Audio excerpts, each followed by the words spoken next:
2 bulan kemudian, Kei dan Arka baru saja pulang dari pekerjaannya. Nyaman banget. Kei langsung merebahkan tubuhnya di atas kasur empuk berukuran jumbo di kamar apartemennya. Setelah jas dan sepatunya ia lempar begitu saja. Yah bos, nyaman buat lo. Mata gue sakit, lihat jas, sepatu, berantakan di mana aja, gua asisten bukan art lu. Protes Arka yang baru saja masuk kamar Kei. Sambil nyerocos, tetap saja Arka merapikan jas dan juga sepatu Kei, lalu menaruhnya pada tempat yang sudah tersedia. Berisik lu dodol, mulut lu kayak emak-emak udah seminggu enggak dikasih jatah belanja. Kalau mata lu sakit, ya enggak usah dilihatlah. Semerdeka gue mau kamar ini jungkir balik juga. Mending lu bobok sama gue nih daripada bacot lu berkembang biak. Ogah, emang kita cowok apaan, ucap Arka, sembari membuat tubuhnya bergerak gemulai. Gue juga najis. Sini, kita bicara serius. Arka tidak dapat menolaknya. Akhirnya Arka pun menghampiri Kei, lalu ia ikut merebahkan tubuhnya di sebelah Kei. Mereka sama-sama terlentang dengan tangan bersedekap dada, keduanya saling menatap langit-langit kamar tersebut tanpa memulai bicara. Kei, menarik nafasnya pelan. Ini, kita serius nggak jadi balik? Tanya Kei, posisi mereka masih sama seperti tadi. Enggak Kei, ada tantangan proyek ternyata dari bokap lu. Padahal Paman Clark sudah menolaknya, tapi, bokap lu bilang, ini kesempatan emas buat kita. Jawab Arka terdengarlah lesu. Senja. Kei menghela nafas berat, lalu ia melambungkan nama, Senja. Arka mendengar itu dan ia ikut merasakan perasaan rindu sahabatnya terhadap istrinya. Tenang, kita akan berusaha. Enggak lama kok, sekitar 3 minggu. Setelah proyek ini berjalan, kita bisa handle dari Jakarta. Gue akan usahakan 1 minggu full, lu bisa libur dan menemui Senja. Ujar Arka. Gue nurut deh, tapi, gue kangen banget Kak, sama Senja, ujar Kei lesu. Ya hubunginlah, lu bisa WhatsAppan, video call atau apalah. Streaming gitu kek, gampang masih bisa komunikasi lewat media elektronik, kan? Nah ini masalahnya, Senja nggak mau dihubungi, dia pengen gue langsung pulang. Tanya kabar dia aja, gue WhatsAppan sama ayah atau mama, jawab Kei. Aneh istri lu.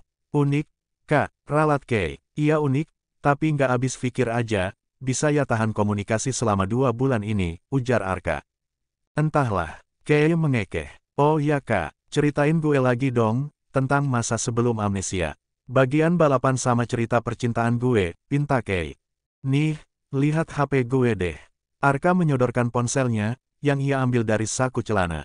Kei membuka ponsel Arka sesuai yang Arka perintahkan, di bagian galeri pada penyimpanan foto dan juga video. Tuh, lu keren. Lihat cara balapan lu gak ada tanding Kei, tandas Arka. Kei nampak berdecak kagum, lalu meringis tatkala melihat dirinya sedang berkelahi dengan geng lain. Lalu, kisah percintaan gue Kak? Tanya Kei, lu gak punya pacar men? Seingat gue lu enggak pernah pacaran. Baru Senja yang lu kejar-kejar. Seru Arka dengan tertawa kecil. Tapi lu pernah tunangan men? Sama cewek pilihan bokap lu? Nah itu yang menyebabkan lu kabur dari Jakarta ke rumah gue. Seingat gue sih lu udah mutusin pertunangan lu sama dia, terang Arka. Kei nampak berpikir, sepertinya samar-samar ia mengingat ketika seorang perempuan mengejarnya dan Kei menaiki motor, lalu meninggalkannya. Kei, jangan dipaksakan berpikir berat, nanti sakit kepalanya kambuh lagi. Kita masih banyak proyek yang harus ditangani. Lo mau cepat balik gak? Ketemu Senja, Arka mengingatkan Kei. Oke Kak, lalu, gue gak pernah ituan kan sama yang bukan mahram gue? Tanya Kei kembali dengan ragu. Gak pernah Kei, gue selalu ingat saat lo bilang, sorry keperjakaan gue mahal men, hanya gadis mahram gue yang akan mendapatkannya, nah gitu Kei. Tutur Arka. Alhamdulillah, gue bahagia dengernya Kak, ternyata sebejatnya gue, masih ada sisi baiknya. Sekarang gue lega Kak, berarti gue yang pertama untuk Senja dan Senja yang pertama untuk gue. Ya Allah terima kasih, ujar Kei, ia amat bahagia mendengar kenyataan baik tentang dirinya. Selain jomblo abadi, lo enggak pernah mau berhubungan intim sama cewek, padahal banyak cewek yang godain lu. Gue salut sama lu, taraf ibadah lu juga termasuk bagus, walaupun lu selalu bilang Islam Islam KTP. Arka mengekeh, Kei pun ikut terkekeh membayangkan masa sebelum amnesianya. Seandainya, syarat dari Senja gugur saat ini.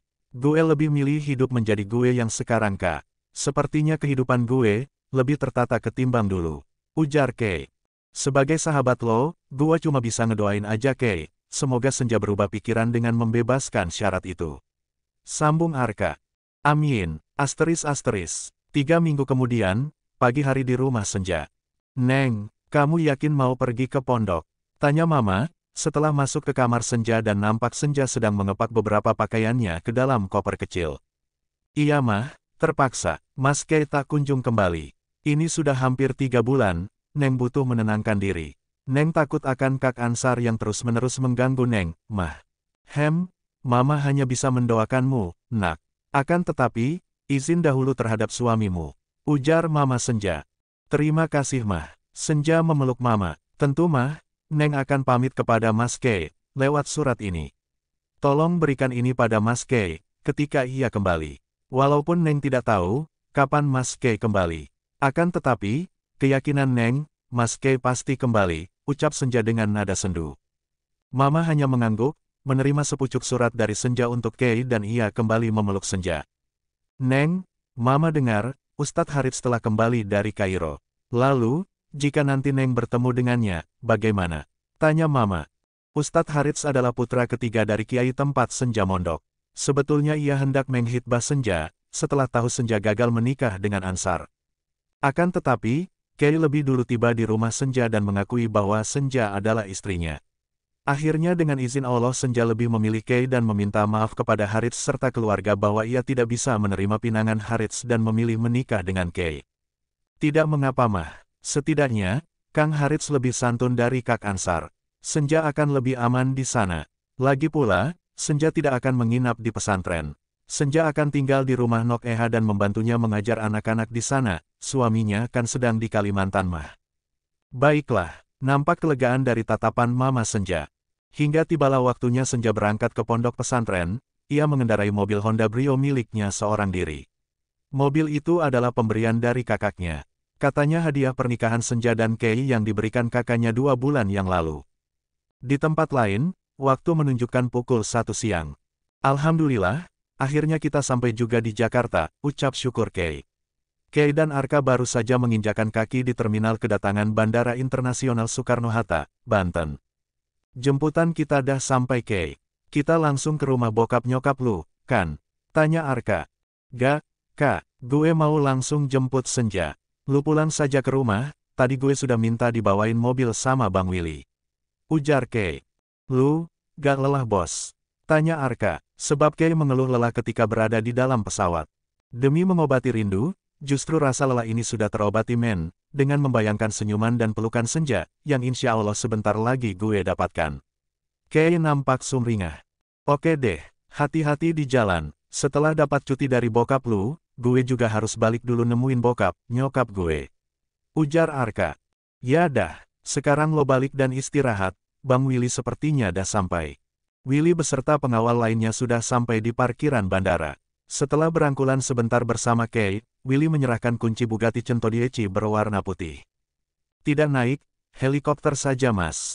Biar saya temani, tawar Willy. Gak deh bang, gue takut tambah jet lag, jawab Kay.